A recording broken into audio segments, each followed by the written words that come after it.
فرماتے ہیں مجھے وہ دن بھولتا ہی نہیں، میں بھلا سکتا ہی نہیں جس دن میرے نبی پاک مکے سے ہجرت کر کے مدینہ طیبہ تشریف لائے تھے۔ حضور اس دن کیا ہوا تھا؟ تو حضرت انس بن مالک فرماتے ہیں ساری بیبیاں چھتوں پہ چڑھ گئیں، ساری عورتیں اپنے اپنے کام میں مصروف ہوتی ہیں، کوئی کسی وجہ سے چھت پہ چڑھ جائے تو چڑھ جائے، ساری کٹھی تب بھی چڑھتی ہیں جب گلی میں کچھ اور ہو، جب کوئی انوکھی بات ہو۔ ساری بیبیاں چھتوں پہ چڑھ گئیں، بچے درختوں کے ساتھ چمٹ گئے، اور فرماتے ہیں کہ 70 کے قریب لوگ حضور کی سواری کے آگے تھے اور باقی سینکڑوں کی تعداد سے سواری کے پیچھے تھے، اور فرماتے ہیں یہ الگ منظر تھا۔ اور یہ مسلم شریف میں نعرہ موجود ہے، مسلم شریف میں، یہ صحیح مسلم میں موجود ہے کہ جب حضور مدینے آ رہے تھے تو مدینے والے نعرہ لگاتے تھے یا محمدہ یا رسول اللہ، اور چلتے ہوئے لگا رہے تھے یا محمدہ یا رسول اللہ کا وہ نعرہ لگا رہے تھے۔ اور پھر حضرت انس بن مالک فرماتے ہیں یہ دو منظر یہ تھے، ایک تیسرا منظر بھی تھا۔ مدینہ شریف کے اندر کچھ قبیلے تھے، آج بھی ایسا ہونا نہیں چاہیے، یہ اسلام نہ صرف اس کو ناپسند کرتا ہے بلکہ اس کی تردید کرتا ہے۔ چھوٹی برادری بڑی برادری آج بھی تقسیم ہے، نہیں ہونی چاہیے۔ عرب کے اندر بھی تقسیم تھی، کچھ قبیلوں کو چھوٹا جانتے تھے، کچھ کو بڑا جانتے تھے۔ ایک قبیلہ تھا بڑا قبیلہ، بنو نجار کا، چودھریوں کا قبیلہ، سیٹھوں نوابوں کا قبیلہ، بڑے لوگوں کا قبیلہ۔ اس قبیلے کی بیٹیاں ایک کونے میں دف لے کے بیٹھ گئیں۔ نبی پاک صلی اللہ تعالی علیہ وآلہ وسلم کے غلاموں بات کو سمجھیں۔ ایک منظر یہ کہ عورتیں چھتوں پہ، آج ہم منع کریں گے کیونکہ یہ پردے کی آیتیں نازل ہونے سے پہلے کی بات ہے، اب آیتیں آ گئیں، اب ہم یہ اجازت نہیں دیتے۔ عورتیں چھتوں پہ چڑھ گئیں، مرد گلیوں میں نعرے لگانے لگے، اور بنو نجار قبیلے کی بیٹیاں، چھوٹی بچیاں وہ ایک کونے میں دف لے کے بیٹھ گئیں اور وہ پڑھنے لگیں طلع البدر علیہ۔ اب تو میلاد غریبوں میں رہ گیا ہے، ہمارے یہاں فیشن ہو گیا ہے، جب حالات خراب ہوتے ہیں تو لوگ برکت کے لیے میلاد کراتے ہیں، اور جب امیر ہو جاتے ہیں پھر انہیں میلاد کے جائز ہونے کی دلیل ہی کوئی نہیں ملتی، پھر وہ یہ فیشن ہے۔ بندہ تھوڑا سا پڑھ جائے نا دو چار چیزیں تو ہر چیز کو غلط کہنا اس کی طبیعت ہوتی، پھر یہ فیشن ہے کہ میری سوسائٹی نہیں ہو گئی، کتابیں نہیں ہو گئیں، فرنیچر نیا ہو گیا، دوست نئے ہو گئے تو مذہب وہی پرانا۔ اوئے ہوئے، کوئی ترقی کرنی چاہیے، پھر وہ ترقی کرتے ہیں بیچارے، اور جن کی پیچھے 10 نسلیں اور 50 نسلیں میلاد مناتی آ رہی کہ اتنی دلیل کوئی نہیں ملی۔ سبحان اللہ۔ ان کی دادی وضو کر کے کھیر پکاتی تھی 11ویں کی، جب امیر ہو جاتے ہیں تو انہیں 11ویں پکانے کی دلیل ہی نہیں ملتی۔ اب آپ امیر ہو گئے میرے بھائی، آپ کا فیشن ہے، یہ طبیعت کا حصہ ہے۔ آپ چاہتے ہیں کہ میں وہ کام کروں جو درویش لوگ، سادے لوگ نہیں کرتے۔ تم اپنے معاملات کو بچانے کے لیے نعرے لگاؤ تو تمہارے پاس ساری دلیلیں ہیں، لیکن یہ تمہارا نصیبہ ہے کہ تم جھوٹوں کے نعرے لگاتے ہو، لیکن یہ غریبوں کا نصیبہ ہے کہ میلاد والے رسول کا نعرہ لگاتے، یہ غریب کا حصہ ہے۔ لیکن وہ بنو نجار کی بچیاں غریب نہیں، امیر گھرانے سے تھیں۔ انہوں نے جو بات کی اس کو حفیظ جلندری نے لکھا۔ مرحوم کہنے لگے کہ وہ ننھی بچیاں، چھوٹی بچیاں تھیں، کہتے وہ ننھی بچیاں وہاں بیٹھ کر دف بجاتی تھیں اور رسول پاک کی جانب اشارے کر کے گاتی تھیں، اور لوگوں سے کہتی تھیں کہ یہ کوئی ہمارا پیشہ نہیں دف بجانا، ہم تو چودھریوں کی بیٹیاں ہیں، ہم تو بڑے خاندان سے ہیں۔ وہ ننھی بچیاں جو بیٹھ کر وہاں دف بجاتی تھیں، رسول پاک کی جانب اشارے کر کے گاتی تھیں اور کہتی تھی ہم ہیں بچیاں نجار کے عالی گھرانے کی، خوشی ہے آمنہ کے لال کے تشریف لانے، ہمیں بڑی خوشی ہے آمنہ کے لال کے، خوشی ہے آمنہ کے لال کے، خوشی ہے آمنہ کے لال کے، ہمیں خوشی ہے آمنہ کے لال کے تشریف، خوشی ہے بس آمنہ کے لال کے تشریف۔ نبی پاک صلی اللہ تعالیٰ علیہ وآلہ وسلم سے امت کا جذباتی رشتہ ہے۔ یہ پہلے دن سے ہی ابو جہل کب منع کرتا تھا کسی مسلمان کو کہ خانہ کعبہ میں نماز نہ پڑھو، کہتا پڑھو۔ حضرت صہیب ابن سنان رومی سے اس نے کہا کہ آپ اپنے طریقے کے مطابق، مسلمانوں کے طریقے کے مطابق کعبے کے اندر نماز پڑھیں، جو مرضی کریں۔ روکتے تو وہ نبی پاک کے قریب جانے سے تھے، وہ منڈیوں میں بیٹھ جاتے تھے، حضور کے قریب نہ جانا، حضور کے قریب نہ جانا، حضور کے قریب نہ جانا۔ میری بات کو آپ سمجھے اور ہمیشہ یاد رکھیں، امت کا نبی پاک سے جذباتی رشتہ، جذباتی، یہ جو رسول اللہ کی امت ہے یہ گناہ گار ہو سکتی ہے پر اپنے نبی کی غدار نہیں ہوتی۔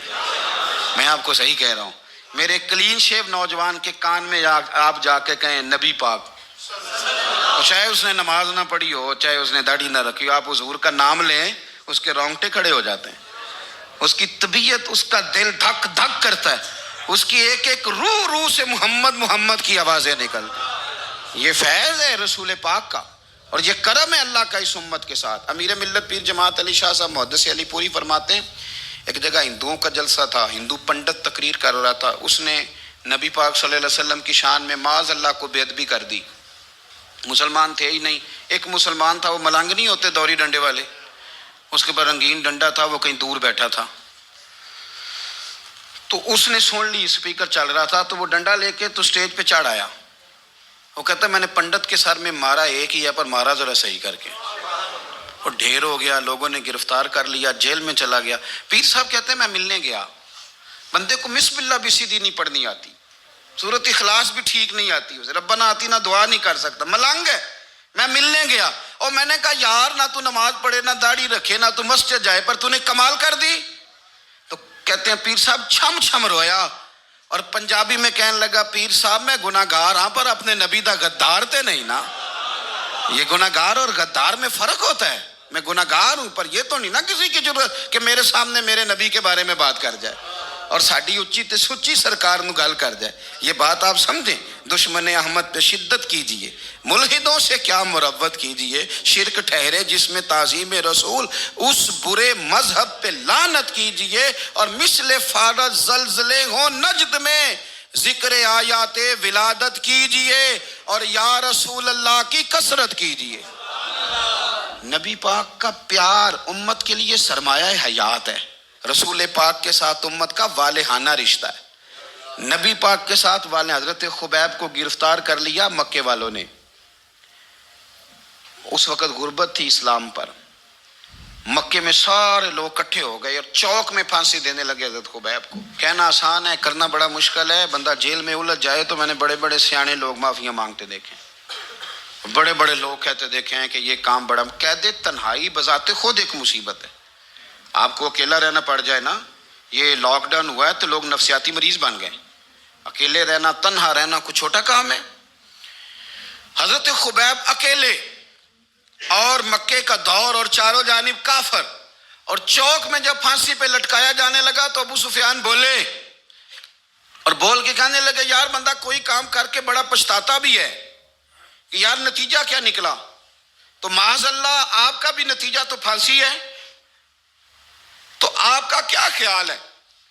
یہ آپ یقین کریں کہ لوگ صحیح صحیح ساتھ چلتے ہیں، تھوڑی سی دشواری اٹھانی پڑ جائے تو کہتے ہیں میں گھر ہی ٹھیک تھا، پر انہی پتھروں پہ چل کے اگر آ سکو تو آؤ۔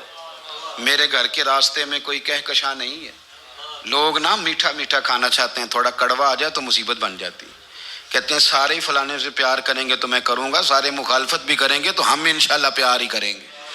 یہ کیا بات ہوئی کہ ہم زمانے کا رنگ دیکھ کے چلیں گے؟ اب بعض لوگ پچھتا رہے ہوتے ہیں۔ حضرت خبیب سے کہا، ابو سفیان نے ابھی کلمہ نہیں پڑھتے تھے، کہنے لگے تو اس وقت پھانسی پہ لٹک رہا ہے اور تیرے نبی مدینے میں اور آرام میں، اور ان کے صحابہ آرام میں، اہل بیت گھر میں، تیرے ذہن میں اگر اس وقت یہ بات ہو کہ اس وقت تیری جگہ پہ وہ ہوتے معاذ اللہ، تو پھر کیا ہوتا؟ مجمع غیروں کا، علاقہ غیروں کا، یہ ٹائم آیا تھا اب نعرہ رسالت لگانے کا، اب ٹائم آیا حضرت خبیب نے نعرہ رسالت لگانا ہے، پر لگانا کس طرح ہے کہ کافر یاد رکھیں۔ حضرت خبیب سے کہنے لگے اگر تیری جگہ حضور ہوتے تو پھر تیرا کیا خیال ہے معاذ اللہ؟ تو حضرت خبیب کہنے لگے تم ابھی بھی نہیں سمجھے؟ ٹھیک ہے میں مکے میں اکیلا ہوں، سارے لوگ مدینے میں ہیں، پر میں پچھتا نہیں رہا، میں تو فخر کر رہا ہوں، میں فخر کر رہا ہوں اس لیے کہ چوری کر کے جان نہیں دے رہا، مدینے والے کی عزت پہ جان دے رہا ہوں، میں فخر کر رہا ہوں۔ فرمایا سن، تو کہتا ہے تیری جگہ حضور ہوتے اور تم انہیں یہاں معاذ اللہ پھانسی پہ لٹکاتے۔ فرمایا سن، میں تو یہ بھی پسند نہیں کرتا کہ میں گھر میں بیٹھا ہوں اور میرے نبی کو ہلکا سا کانٹا بھی چبھ جائے، ہمارا اپنے نبی سے محبت کا رشتہ ہے، ایک کانٹا بھی حضور کے قدم مبارک میں چبھے ہمیں برداشت. مجمع ان کا تھا، نعرے لگ رہے تھے، ہم نے مسلمان پکڑ لیا، لیکن حضرت خبیب نے اکیلے، اللہ کرے آپ کو میری بات کی سمجھ آئے، اللہ کرے آپ کو سمجھ آئے، اکیلے جب پھانسی کے تختے کے قریب نعرہ لگایا نا کہ میں تو کانٹا بھی نہیں چبھنے دوں گا اپنے نبی کو، اب سارے ہار گئے. اب اس ایک جملے نے نا ان کو شکست خوردہ کر دیا. اب بول کچھ نہیں سکتے تھے، گردنیں جھک گئیں. اور جب سناٹا چھایا تو ابو سفیان ساتھ والے سے کہنے لگا باقی ساری باتیں اپنی جگہ پر ہیں، پر اصحاب محمد سے پیار تو بڑا ہی کرتے ہیں نا. اور وہ کچا رنگ للاری والا جیڑا چڑھ دا تے لیندا رہندا، اے عشق تیرے دا رنگ محمد چڑھ جائے پھر نہیں لیندا. کہا یار پیار تو یہ کرتے ہیں نا، اس میں کوئی شک والی بات؟ اس پیار سے کافر ڈرتا ہے. نبی پاک کے ساتھ جذباتی وابستگی، حضور کے ساتھ غلاموں کا جذباتی رشتہ، اور نبی پاک صلی اللہ تعالی علیہ وسلم کی آمد پر تشکر کے جذبات.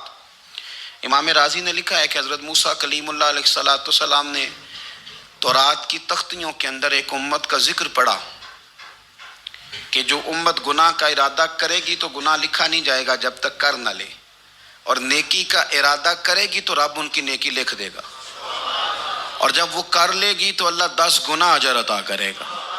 اور وہ ایسی امت ہوگی کہ جن کے چہرے قیامت کے دن نور کی طرح چمکیں گے، اور وہ امت ہوگی جن کی اللہ تعالیٰ زمین ساری پاک فرما دے گا، جہاں نماز پڑھیں گے نماز ہو جائے گی. یہ تذکرے پڑھ کے تو حضرت موسیٰ کلیم عرض کرنے لگے اللہ یہ امت میری بنا دے. تو رب کریم نے فرمایا کہ موسیٰ نہیں، یہ تو میرے محبوب کی امت ہے. فرمایا یہ تو میرے نبی پاک کی امت، حضور کی امت. اللہ اکبر.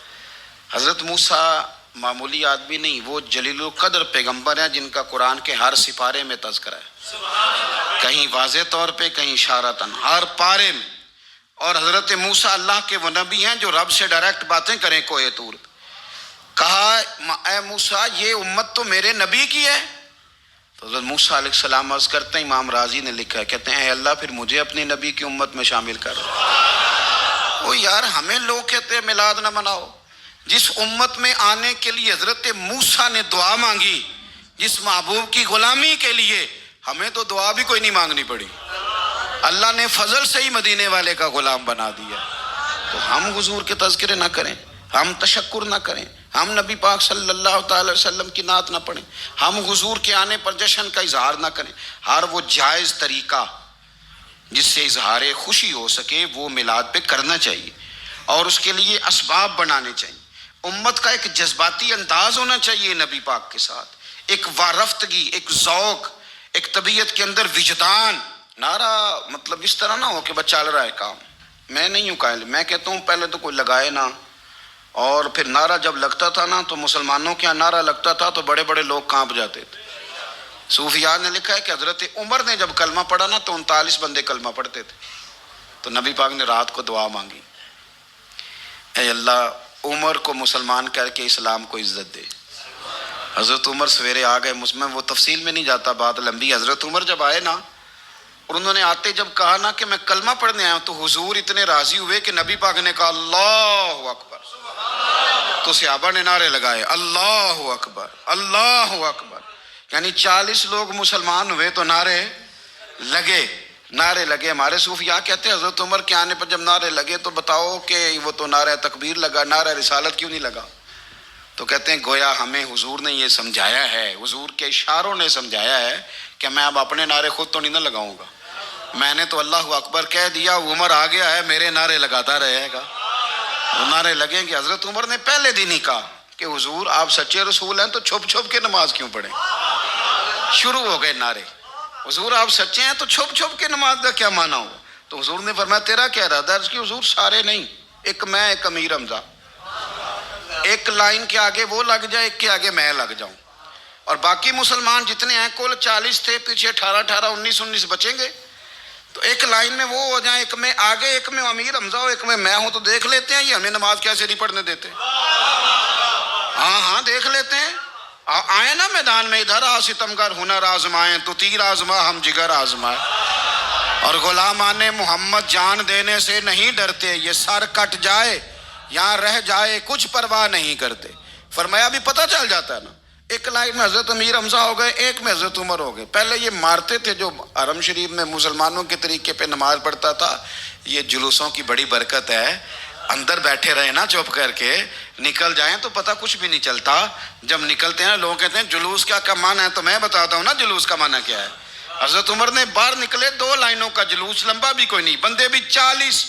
اور جناب فاروق اعظم باہر نکلے تو عمر کا نعرہ، عمر کا. حضرت عمر نے یوں کر کے آستینیں بازو کی چڑھا لی اور اپنے گلے میں جو ان کے رومال تھا نا اس کو یوں سینے پہ باندھا، اور اس ہاتھ میں تلوار تھی تو یوں کر کے باہر لہرائی.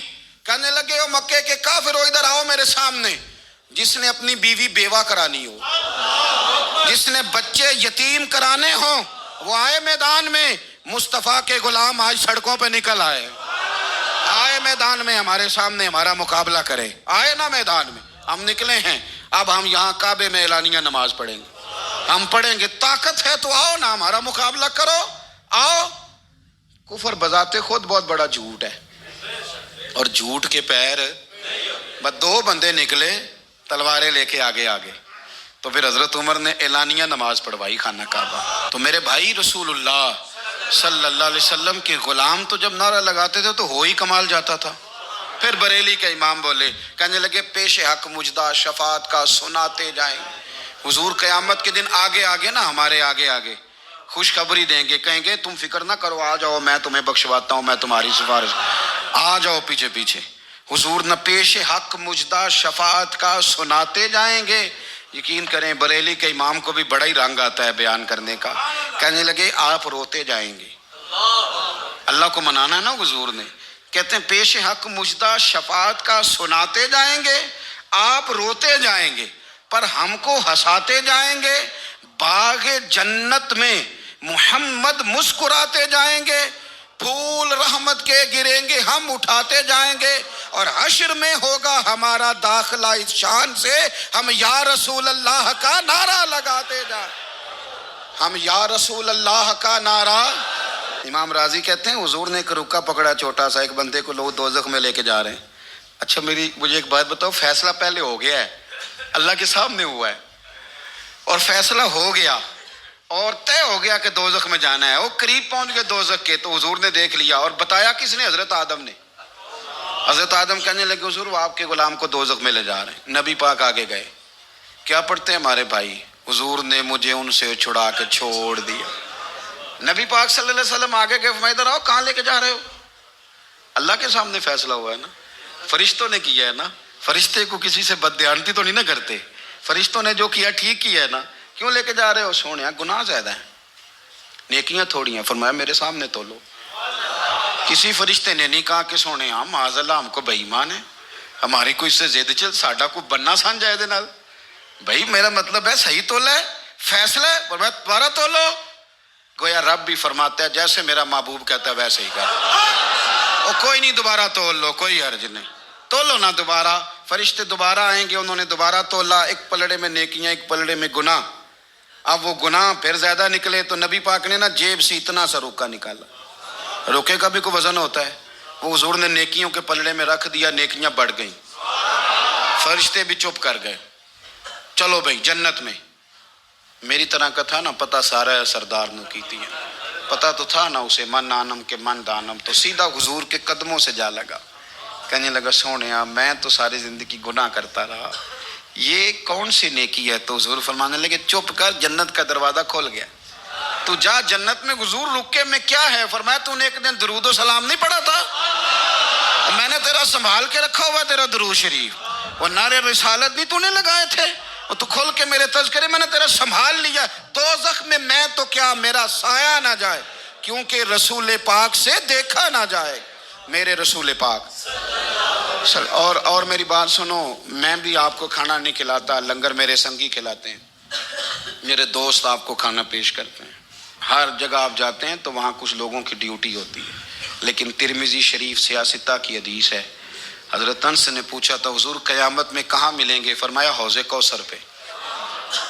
حضور وہاں انس پانی پلائیں گے کہ بلال پلائیں گے کہ سہیب پلائیں گے؟ فرمایا نہیں، امت پیاسی آئے گی تو میں اپنے دست مبارک سے پانی پلاؤں.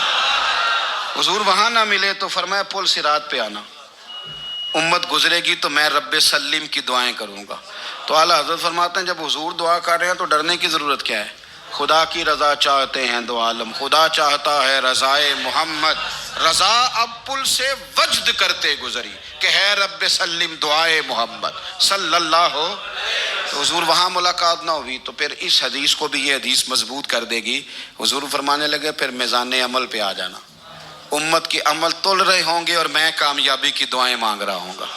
تو جس کے لیے حضور دعا مانگیں گے ناکام ہوگا، ناکام ہوگا. اپنے بچوں کو حضور کی محبت سکھائیں، نبی پاک صلی اللہ علیہ وسلم کی غلامی کریں. آپ کا رشتہ نبی پاک کے ساتھ، آپ کے تعلقات حضور کے ساتھ مضبوط ہونے